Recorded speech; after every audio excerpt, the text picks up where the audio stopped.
Le grand port maritime de Guadeloupe a un rôle fondamental pour le développement économique de notre territoire. Il est au cœur de la stratégie régionale qui consiste à faire de l'économie bleue un vecteur de croissance durable pour l'archipel, de la croissance mais aussi de la création de richesses.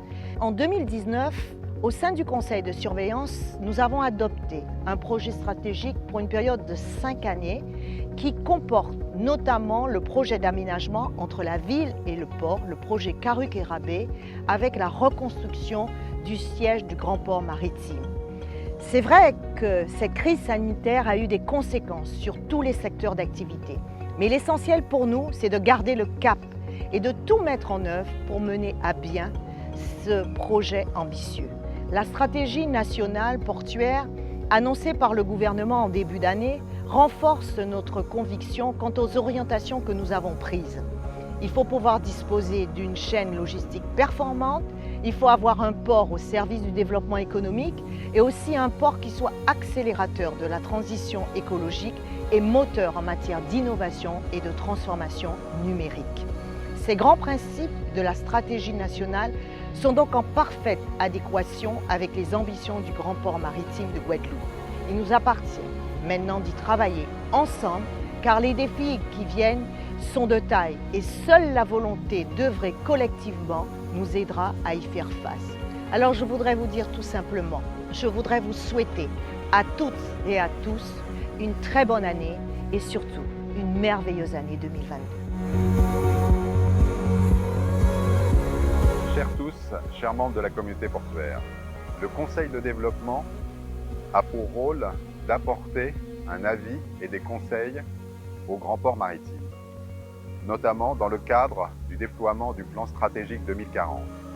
Ce plan stratégique a plusieurs items qui sont notamment développer la compétitivité de l'offre de services portuaires, doit créer davantage de valeur et de retombées économiques pour le territoire, de s'affirmer comme un smart port de référence pour la Caraïbe et de s'adapter notamment aux grands challenges de demain qui sont la transition énergétique et la transition écologique. Le grand port a su faire preuve de résilience, notamment en 2020 et 2021, au travers des épreuves qui traversaient le territoire, a su montrer à tous son attractivité et c'est cette attractivité qu'il faut garder pour demain faire venir les investisseurs et pouvoir faire du grand port maritime une place de référence dans la Caraïbe. Je vous souhaite tous une excellente année 2022. Prenez soin de vous et de vos proches.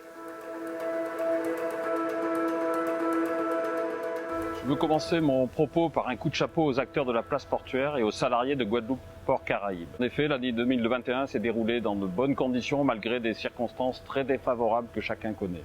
Nous sommes ici sur le site du port de Jaribe-et-Mao, sur le quai 12, qui est le symbole des projets d'aménagement portés par le port. Il nous appartient de demeurer compétitifs et de moderniser et améliorer sans cesse nos installations. C'est pour cela que nous travaillons encore à nos projets du futur. Nous mettons la dernière main à notre dossier d'extension du quai 12, qui est un projet phare de notre projet stratégique. Au premier semestre 2022, nous mettrons en service l'extension de notre parc reefer, qui est une opération soutenue par le plan de relance État. La gare maritime de Bergerin sera revêtue de panneaux photovoltaïques. Nous mettrons également en service des écomouillages sur le site de la marina de Bas-du-Fort et réaliserons un sentier sous-marin sous le site de Folens de Marie-Galante. Côté portique, nous les moderniserons à partir de 2022 dans le cadre du plan de relance soutenu par la région Guadeloupe. En matière de transition écologique, au-delà de la poursuite de nos projets Life Adapt Thailand et de la démarche Cayoli, nous lancerons le projet Cariport qui vise à échanger sur les pratiques environnementales des ports au sein de la Caraïbe. Ce dossier est soutenu par les fonds Interreg. Ces projets ne sont pas simplement portuaires. Ce sont des projets du territoire, au service de celui-ci et qui doivent répondre à ses attentes. Il est donc important de continuer à réfléchir ensemble et de préparer l'avenir. Il nous appartient de maintenir un haut niveau d'ambition au regard des défis de toute nature qui nous attendent. Faisons de 2022 une année où nous fêterons le 10e anniversaire de la création du GPMG, une année forte de l'économie bleue. Je souhaite à chacune et chacun d'entre vous une excellente année 2022.